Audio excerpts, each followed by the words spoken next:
നാരായണീൻ്റെ മൂന്ന് ആൺമക്കൾ. ശരൺ വേണുഗോപാലാണ് ഈ cinema direct ചെയ്തിരിക്കുന്നത്. സ്ക്രിപ്റ്റും ശരണിൻ്റെ തന്നെയാണ്. ഈ സിനിമയുടെ ഫസ്റ്റ് ഷോട്ട് കണ്ടപ്പോൾ എനിക്ക് ഓർമ്മ വന്നത് 80s ഇറങ്ങിയ ആൾക്കൂട്ടത്തിൽ തനിയെ എന്ന് പറഞ്ഞ സിനിമയാണ്. MTയുടെ സ്ക്രിപ്റ്റും ശശിയാണ് അത് ഡയറക്റ്റ് ചെയ്തിരിക്കുന്നത്. എനിക്ക് പേഴ്സണലി കുറച്ച് ഫേവറേറ്റ് ആയ സിനിമ കൂടിയാണ്. അതേ സിനിമ, അതേ സിനാരിയോ ഒരു 2025 ഇറങ്ങുന്ന ഒരു സിനിമയിലേക്ക് ഒന്ന് ഇമ്പോർട്ട് ചെയ്താൽ എങ്ങനെയിരിക്കും? ഇപ്പോൾ നമുക്കതിൻ്റെ കോൺവെർസേഷൻ പാറ്റേൺസ് മാറ്റാം, അതിൻ്റെ ഒരു പിക്ചറൈസേഷൻ മാറ്റാം, അതുപോലെ തന്നെ ക്യാരക്ടേഴ്സിൻ്റെ ഒരു ഡൈനാമിക്സ് ഒക്കെ ഇന്നത്തെ രീതിക്ക് അനുസരിച്ചിട്ട് നമുക്ക് ഷിഫ്റ്റ് ചെയ്യാൻ പറ്റും. അതുപോലെയാണ് ശരൺ ഇത് വിഷ്വലൈസ് ചെയ്തിരിക്കുന്നത്.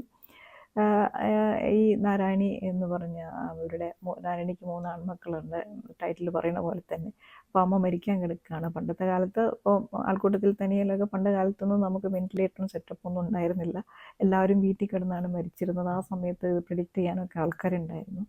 അപ്പോൾ ഇവിടെ ഈ കാലഘട്ടത്തിനനുസരിച്ച് വെന്റിലേറ്ററിൽ നിന്ന് അമ്മേനെ മൂവ് ചെയ്തിട്ട് തറവാട്ടിലേക്ക് കൊണ്ടുപോകുന്നു. 3 മക്കളും വന്നിട്ടുണ്ട്. അപ്പോൾ തറവാട് നോക്കുന്നത് സേതു, ജോർജ് ചെയ്യുന്ന ക്യാരക്ടറാണ്. അങ്ങനെ ഇവരെല്ലാവരും ഇവരെ 3 പേരും ഈ ഒരുമിച്ച് കുറേ കാലത്തിന് ശേഷം തറവാട്ടിലെത്തുകയും ഈ ക്യാരക്ടേഴ്സ് തമ്മിൽ നടക്കുന്ന കുറച്ച് ഇൻറ്റേർണൽ കോൺഫ്ലിക്ട്സ്, അവരുടെ പാസ്റ്റിലെ കുറേ ബാഗേജസൊക്കെ പുറത്തേക്ക് വരുന്നു. അതിനനുസരിച്ചുള്ള കുറച്ച് കാര്യങ്ങളൊക്കെ, കുറച്ച് കോൺവെർസേഷൻസും കുറച്ച് പ്രശ്നങ്ങളൊക്കെ വീട്ടിലുണ്ടാകുന്നു. അതേസമയം ഇവർ തമ്മിലൊരു ബോണ്ട് ഉണ്ട്. അപ്പോൾ ആ ബോണ്ട് ഇത്തരം കാര്യങ്ങളൊക്കെ ഫിക്സ് ചെയ്യുന്നുണ്ട്. അങ്ങനെ ഇത്തരത്തിലുള്ള ഒരു ക്യാരക്ടർ ജേണിയാണ് ഈ സിനിമ. ഈ സിനിമയിലല്ലാതെ പറയാനായിട്ട് പ്ലോട്ടുകളോ സബ് പ്ലോട്ടുകളോ ഒന്നും തന്നെ ഇല്ല. പിന്നെ ക്യാരക്ടേഴ്സിനെ എല്ലാവരും പിക്ചറൈസ് ചെയ്തിരിക്കുന്നത് വളരെ റോ ആയിട്ടാണ്. അതായത് അവരുടെ പോസിറ്റീവ്സും നെഗറ്റീവ്സും എല്ലാം അതേപോലെ തന്നെ കാണിച്ചുകൊണ്ട് ഒരു രീതിയിലും അവരെ പെയിൻറ്റ് ചെയ്യാതെ വളരെ റോ ആയിട്ടുള്ളൊരു പിക്ചറൈസേഷനാണ് ഈ സിനിമയിലൊരു പ്രത്യേകതയായിട്ട് തോന്നിയത്. എനിക്ക് തോന്നുന്നു അടുത്ത കാലത്ത് മലയാള സിനിമയിൽ ഒരു ചെറിയൊരു ട്രെൻഡ്, അതായത് ഒരു റിവേർട്ടിംഗ് ട്രെൻഡ് കാണുന്നുണ്ട്. നമുക്ക് പണ്ട് ഒരുപാട് ഫാമിലി ഓറിയൻറ്റഡ് ആയിട്ടുള്ള ഫിലിംസ് ഉണ്ടായിരുന്നു. തറവാടും മയിലാളികളും അങ്ങനത്തെ കുറേ പ്രശ്നങ്ങളും അതിൻ്റെ കുറേ നല്ല കാര്യങ്ങളൊക്കെ ആയിട്ട്, പിന്നെ ചുറ്റും കുളം, പിന്നെ നാട്ടുവഴികൾ, അതിൻ്റെ ഒരു നൊസ്റ്റാൾജിയൊക്കെ ഉണ്ടല്ലോ. ഇങ്ങനത്തെ ഒരു സംഭവം ചെറുതായിട്ടൊന്ന് തിരിച്ചു വരുന്നുണ്ടോ എന്നൊരു സംശയം എനിക്കുണ്ട്. കാരണം നാരായണീൻ്റെ ആൺമക്കൾ എന്ന് പറഞ്ഞ സിനിമ കണ്ടപ്പോൾ ഇനി ശരിക്കും ഈ ഒരു പോയിന്റ് വളരെ വാലിഡായിട്ട് വർക്കാവുന്ന പോലെ തോന്നി.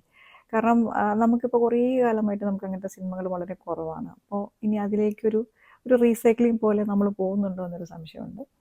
എന്തായാലും അത് ഈ സിനിമയിൽ ഉപയോഗിച്ചിരിക്കുന്ന ഒരു പുതിയൊരു നറേറ്റീവ് ടെക്നിക്കായിട്ട് തോന്നിയത്, ഇതിൽ 2 കസിൻസ്, അതായത് ഇപ്പോൾ നാരായണിക്ക് 3 ആൺമക്കളുണ്ട്, ടൈറ്റിൽ പറയുന്ന പോലെ. അപ്പോൾ മൂത്ത മകനായിട്ടുള്ള വിശ്വനാഥൻ്റെ മകൾ ആതിര, അതുപോലെ ഇളയ മകനായിട്ടുള്ള ഭാസ്കറിൻ്റെ മകൻ നിഖിൽ. അപ്പോൾ നിഖിൽ ലണ്ടനിൽ നിന്നൊക്കെ വരുന്നതാണ്. അപ്പോൾ ഈ 2 കസിൻസും തമ്മിൽ ഒരു വലിയൊരു ബോണ്ട്, ഇവരുടെ ഫാമിലിയിൽ മറ്റ് പാരലൽ ഇഷ്യൂസൊക്കെ ചെറുതായിട്ടൊക്കെ നടന്നുകൊണ്ടിരിക്കുമ്പോൾ ഇവർ തമ്മിൽ വളരെ ഒരു ജെൻസി ഫ്ലെയറിലുള്ളൊരു റിലേഷൻഷിപ്പ് ഫോം ചെയ്യുന്നുണ്ട്.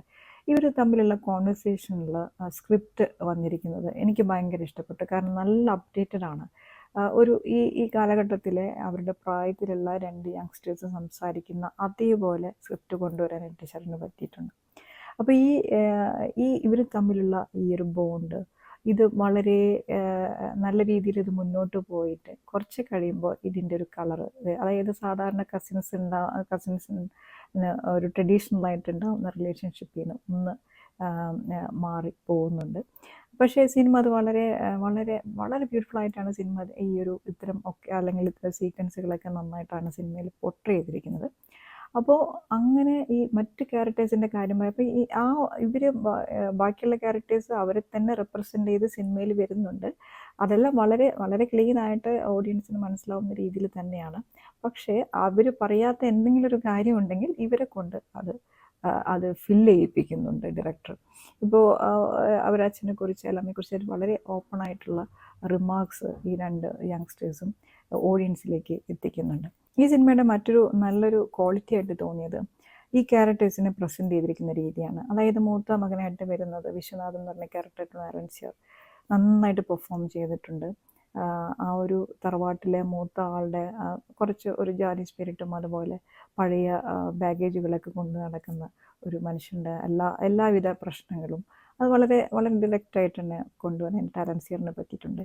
രണ്ടാമത്തെ അത് ജോജുവാണ്. ജോജുവിന് സ്ക്രീൻ ടൈം വളരെ കുറവാണ്. സേതു എന്ന് പറഞ്ഞ ക്യാരക്ടറാണ്. പക്ഷേ എനിക്ക് ഏറ്റവും ഇഷ്ടപ്പെട്ടത് ജോജുവിൻ്റെ ഒരു പ്രസൻറ്റേഷൻ. ജോജു നല്ല രീതിയിൽ ഉള്ള സമയം നല്ല രീതിയിൽ യൂട്ടിലൈസ് ചെയ്തിട്ട് ക്യാരക്ടർ നല്ല ഡെപ്ത് കൊടുത്തിട്ടുണ്ട്. ഇനി മൂന്നാമത് വരുന്നത് സുരാജാണ്. അപ്പോൾ സുരാജ് ആണെങ്കിലും സുരാജിൻ്റെ ക്യാരക്ടറിന് കുറച്ച് ഷെയ്ഡ്സൊക്കെ ഉണ്ട്. അതെല്ലാം നന്നായി ചെയ്തിട്ടുണ്ട്. ഷെല്ലി ആണെങ്കിൽ ഷെല്ലി ഇതുവരെ കണ്ട പ്രൊഫൈലിലല്ല. ഷെല്ലിക്ക് ഒരു സോഫിസ്റ്റിക്കേറ്റഡ് ഒരു വുമൺ, അതുപോലെ തന്നെ വലിയ ആരുമായിട്ടും വലിയ ഇതൊന്നുമില്ല, അങ്ങനെ ബോണ്ടിങ് ഒന്നുമില്ലാത്ത അവനവൻ്റെ കാര്യത്തിൽ മാത്രം ഫോക്കസ് ചെയ്ത് നിൽക്കുന്ന ഒരു സ്ത്രീയാണ്. അപ്പോൾ അങ്ങനെ നല്ല രീതിയിൽ ഷെല്ലിക്കും ഒരു പുതിയ റോള് കൊടുത്തിട്ടുണ്ട്. അതുപോലെ പിന്നെ അലൻസിയറിൻ്റെ വൈഫായിട്ട് വരുന്ന സജിത അമൃതനാണ്. ഒരു ടിപ്പിക്കൽ ഒരു സാധാരണ ഒരു കൺവെൻഷണൽ മൈൻഡ് സെറ്റ് ഉണ്ട്. അതേസമയം മകളുമായിട്ട് സംസാരിക്കുമ്പോഴൊക്കെ കുറച്ച് മോഡേണൈസ് ചെയ്യാനായിട്ട് ശ്രമിക്കുന്നുണ്ട്. അങ്ങനെ ഒരു മിക്സ്ഡ് ആയിട്ടുള്ള ഒരു വേയിലാണ് സജിത നിൽക്കുന്നത്. അപ്പോൾ എനിക്ക് ഏറ്റവും ഇഷ്ടപ്പെട്ടതെന്ന് പറഞ്ഞാൽ ഈ എല്ലാ ക്യാരക്ടേഴ്സിൻ്റെ പെർഫോമൻസും അവർക്ക് വേണ്ട, ആ ക്യാരക്ടറിന് വേണ്ട ഒരു മീറ്ററിൽ അവർ ഇങ്ങനെ കംപ്ലീറ്റ് ആയിട്ട് റെസ്ട്രിക്റ്റ് ചെയ്ത് നിർത്താനായിട്ട് ശരണ് പറ്റിയിട്ടുണ്ട്. എടുത്തു പറയേണ്ട 2 പെർഫോമൻസസ് കൂടി ഈ സിനിമയിലുണ്ട്. ഒന്ന് പിന്നെ ആതിര എന്ന് പറഞ്ഞ ക്യാരക്ടറും ഗാർഗി അനന്തനാണ് ചെയ്തിരിക്കുന്നത്. എനിക്ക് ഗാർഗിയുടെ ആക്ടിങ് വളരെയധികം ഇഷ്ടപ്പെട്ടു. കാരണം ആ ക്യാരക്ടർ എന്തൊക്കെ ഡിമാൻഡ് ചെയ്യുന്നുണ്ട് അത് വളരെ നാച്ചുറലായിട്ട് സ്ക്രീനിൽ കൊണ്ടുവരാനായിട്ട് ഗാർഗിക്ക് പറ്റിയിട്ടുണ്ട്. അതുപോലെ തന്നെയാണ് നിഖിൽ എന്ന് പറഞ്ഞ ക്യാരക്ടർ. ലണ്ടനിൽ നിന്നൊക്കെ വരുന്നൊരു വളരെ കുറച്ച് ഷൈ ആയിട്ടുള്ള കുറച്ച് ബാഗേജൊക്കെ കൊണ്ടുവരുന്ന ഒരു ക്യാരക്ടറാണ്. ആ ഒരു കംപ്ലീറ്റ് അതിൻ്റെ ഒരു ഫ്രസ്ട്രേഷനും അതിൻ്റെ ഒരു ഷൈനെസ്സും ഉണ്ട്. അതുപോലെ തന്നെ കുറച്ച് ഇമോഷണലി കുറച്ച് വൾണറബിളാണ്. ഇങ്ങനെയുള്ള എല്ലാ കാര്യങ്ങളും തോമസ് മാത്യു നിഖിൽ എന്ന് പറഞ്ഞ ക്യാരക്ടറിലൂടെ കൊണ്ടുവന്നിട്ടുണ്ട്. അപ്പോൾ ഇവരുടെ ഒരു കോംബോ സിനിമയിൽ വളരെ നന്നായിട്ടാണ് വർക്ക് ചെയ്തിട്ടുള്ളത്. ഈ സിനിമയുടെ ഒരു പേസ് വളരെ സ്ലോ ആണ് കേട്ടോ.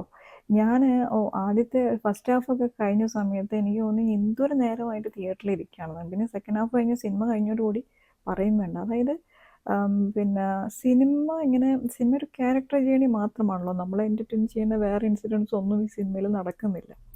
അപ്പോൾ നമുക്ക് തോന്നും ഈ കുറേ നേരമായിട്ട് നമ്മൾ ഈ സിനിമ കണ്ടുകൊണ്ടിരിക്കുകയാണല്ലോ, അങ്ങനെ ഒരു ഫീലിംഗ് ഈ സിനിമ എന്തായാലും തരുന്നുണ്ട്. അപ്പോൾ ഈ ഒരു ഫീലിങ്ങിന്, അതായത് ഈ ക്യാരക്ടേഴ്സിൻ്റെ പ്രോസസ്സും ഇവരുടെ ഒരു ജേണിയൊക്കെ വളരെ സ്ലോ പേസിൽ പോകുന്ന ജേണി അതേപോലെ അബ്സോർബ് ചെയ്യുന്ന ഒരു ക്യാമറയാണ് അപ്പു പ്രഭാകറിൻ്റെ. നല്ല രീതിയിലുള്ള അങ്ങനെ സിങ്ക് ചെയ്ത് പോകുന്ന ഒരു ക്യാമറ വർക്കാണ് ഈ സിനിമയിലുള്ളത്. അതുപോലെ തന്നെയാണ് കുറച്ച് പിന്നെ എനിക്കിതിൽ ഈ സിനിമയിലെ ഇടയിൽ പറയാനുള്ള ഒരു കാര്യം, ഒരു ഷോട്ട് എനിക്ക് ഭയങ്കര ഇഷ്ടപ്പെട്ടു. കാരണം ഒരു റിവർ സൈഡിൽ ആതിരയും അതുപോലെ തന്നെ നിഖിലും ഇരിക്കുകയാണ്. അപ്പം അപ്പുറത്ത് കുറച്ച് ഫയർ വർക്ക്സ് ഉണ്ട്. അപ്പോൾ അതിൻ്റെ ഒരു റിഫ്ലക്ഷൻ ഈ പുഴയിൽ ഇങ്ങനെ കാണാം. അതുപോലെ തന്നെ ഇവർ സൈഡിൽ ഇരുന്ന് സംസാരിക്കുന്നത് അതിൻ്റെ ഒരു ആ ഷോട്ട് ഭയങ്കര രസമുള്ള ഭയങ്കര ഇമ്പാക്റ്റുള്ള ഒരു ഷോട്ടായിട്ടാണ് തോന്നിയത്. അതുപോലെ തന്നെയാണ് രാഹുൽ രാജിൻ്റെ മ്യൂസിക് എന്ന് പറയുന്നത്. കുറച്ച് നോസ്റ്റൊക്കെയുള്ള അങ്ങനെ ഫീൽ ചെയ്യുന്ന ട്രാക്കുകളൊക്കെ ഉണ്ട്.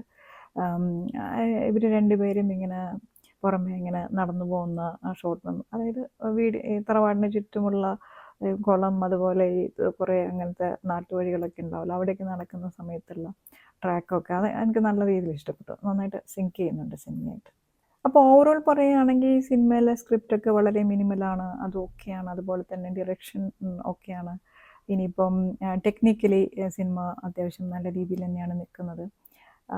പിന്നെ കുറച്ചൊരു ജോജുവിൻ്റെ സ്ക്രീൻ ടൈം കുറച്ചും കൂടി കൂട്ടിയാൽ നല്ലതായിരുന്നു എന്ന് എനിക്ക് തോന്നി. ആ ക്യാരക്ടറിൻ്റെ ആർക്ക് സിനിമയിൽ വന്നിരിക്കുന്നത് കുറച്ചും കൂടിയും നല്ല രീതിയിലാണ് അത് വർക്ക് ചെയ്തിരിക്കുന്നത്. അങ്ങനെ തോന്നി. പിന്നെ ഇതുപോലെ തന്നെ ഈക്വലി നമുക്ക് പറയാൻ പറ്റുന്ന വേറൊരു കാര്യമാണ്, ഈ സിനിമ എൻഡ് ചെയ്യുന്ന സമയത്ത് അബ്രപ്റ്റായിട്ട് എൻഡ് ചെയ്ത പോലെ പലർക്കും തിയേറ്ററിലിരുന്ന പലരും പറഞ്ഞ് സിനിമ കഴിഞ്ഞു എന്ന് ചോദിക്കുന്നുണ്ടായിരുന്നു.